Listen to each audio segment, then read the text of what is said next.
bapaya bakota.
Excellence, Monsieur le Premier ministre de notre pays, héros national de la République démocratique du Congo,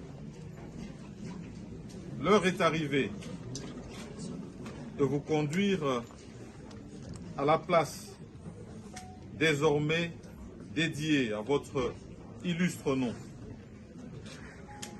En cette terre où vous veniez dans les années 1950, réclamer l'indépendance de votre pays, de notre pays, que vous avez finalement obtenu avec vos compères le 30 juin 1960. C'est dans ce même pays, la Belgique, que votre nom revivra à jamais dans la mémoire collective au travers de la place baptisée dorénavant place Patrice Emery Lumumba, ici à Bruxelles. Cher Patrice, vos compatriotes. Oui, nous allons entendre normalement dans quelques instants le Premier ministre congolais qui va répondre à ce discours qu'on peut déjà qualifier de fort puisque Alexandre De Croo a présenté ses excuses. On en parlera avec nos invités. Voici le Premier ministre congolais.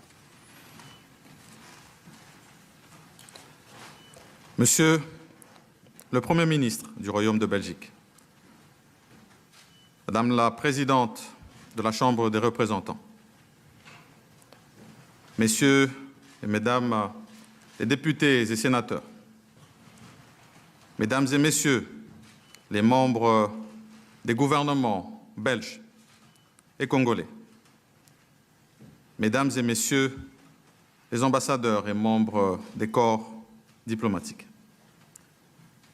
Mesdames et Messieurs, membres de la famille du Premier ministre, Patrice Emery Lumumba, Mesdames et Messieurs, en vos titres et qualités respectifs.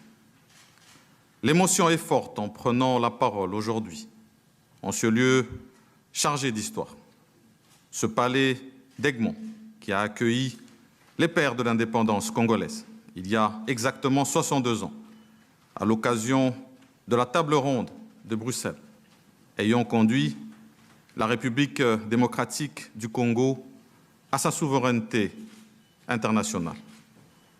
Parmi les protagonistes de l'histoire de la décolonisation de notre pays figurait justement l'un de ceux dont la mémoire nous réunit ce jour. Je cite Emery, Patrice Emery Lumumba, notre héros national.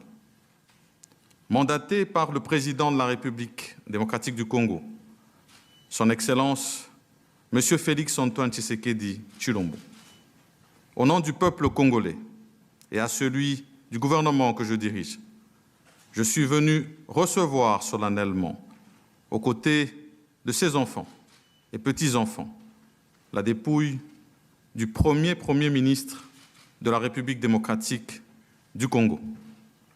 Dépouille autour de laquelle son peuple organisera dans les heures qui suivent le deuil national qui n'a jamais pu avoir lieu. La date du lundi 20 juin 2022, en Belgique, comme en République démocratique du Congo, entre désormais dans les annales de l'histoire commune de nos deux pays. Le retour de Patrice Emery Lumumba dans son pays permet à coup sûr à la République démocratique du Congo de recouvrer un des maillons essentiels de sa mémoire nationale, fragmenté par la tragédie de sa disparition. Au-delà de la République démocratique du Congo, c'est tout un continent, l'Afrique, qui célèbre le retour de l'un de ses dignes fils. Et au-delà même de l'Afrique, c'est l'ensemble du monde épris de liberté qui salue cet événement, en même temps qu'il doit se réjouir et se féliciter des hommages que nous rendons à ce grand combattant de la liberté, de la démocratie et de la dignité de l'homme, quelle que soit sa condition. Monsieur Patrice Emery Lumumba restera marqué dans le collectif commun du monde. Au nom du gouvernement congolais, je dois reconnaître la volonté politique du gouvernement belge. Il en fallait beaucoup pour arriver à ce moment. Vos propos l'ont si bien rappelé, Monsieur le Premier ministre. Je voudrais en même temps saluer les efforts des institutions à travers le monde ainsi que l'engagement des personnalités qui se sont investies dans l'aboutissement de ce processus de haute portée historique. Dans cette journée constitue l'épilogue, nous ne pouvons parler de Patrice Emery Lumumba sans nous remémorer ses deux compagnons, Maurice Mpolo et Joseph Okito, qui, comme lui, ont perdu la vie dans des conditions tragiques. La lutte pour l'indépendance, la souveraineté nationale et internationale, point de départ de la prise en main de notre destin, demeurent incontestablement les motifs pour lesquels ils sont morts. Ils ont été admis récemment dans l'ordre des héros nationaux Kabila Lumumba, au grade de grand officier. Aux côtés de leurs familles, le gouvernement de la République se tient pour que justice leur soit aussi rendue.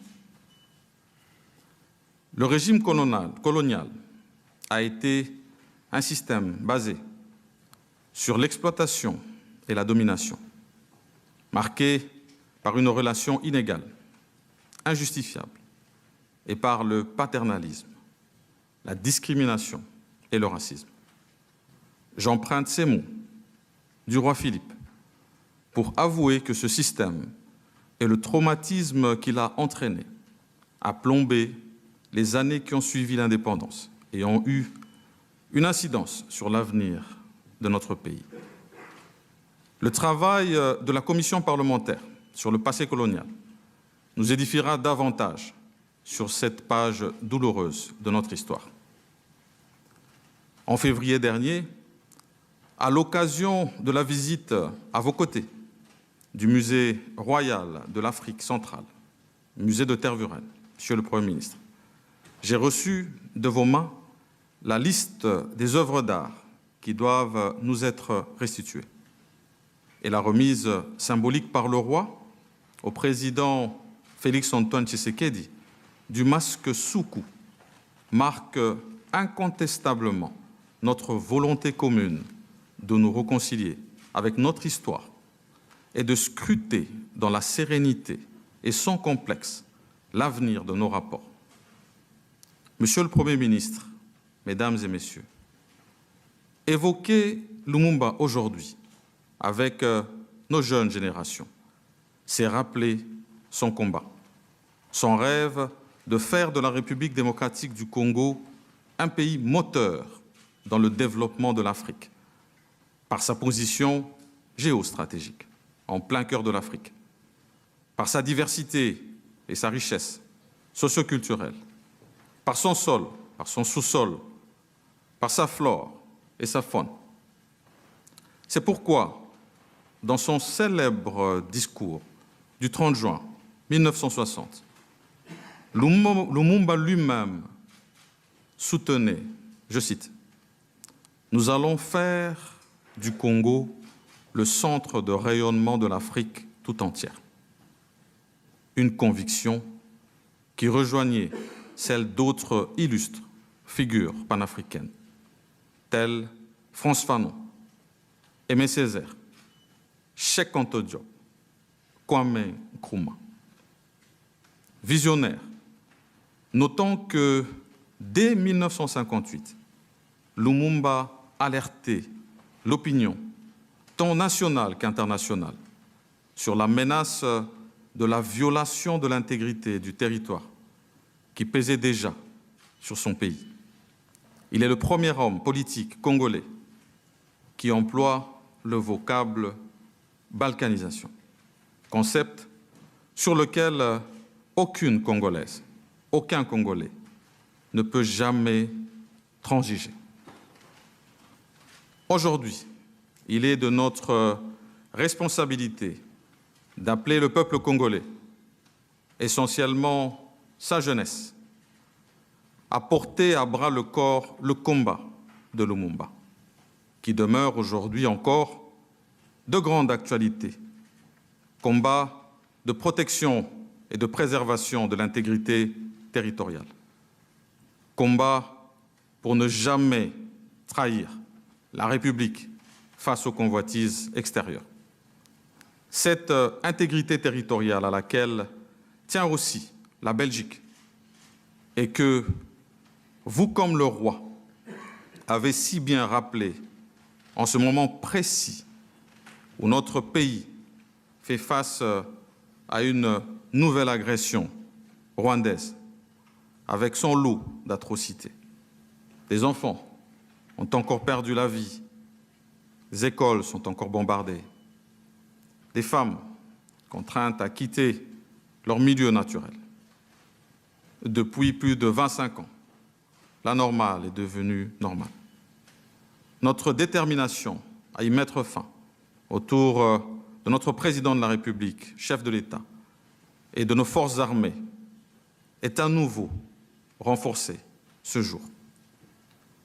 Que dire encore de Lumumba, alors qu'il faut des ouvrages tout entiers pour le décrire? Un vaillant combattant pour la démocratie, une référence incontournable pour la jeunesse et les générations à venir, un héros national. Et pour moi, Premier ministre de la République démocratique du Congo, une source d'inspiration dans la lutte pour le bien-être de chacune et chacun des Congolais et Congolaises.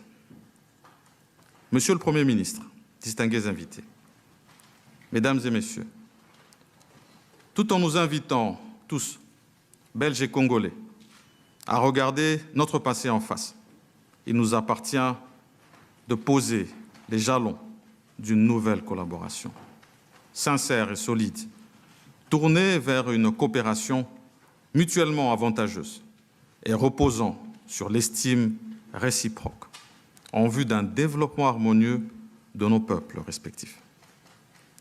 Car le souvenir du passé douloureux qui nous réunit ce jour est riche d'enseignements pour l'avenir.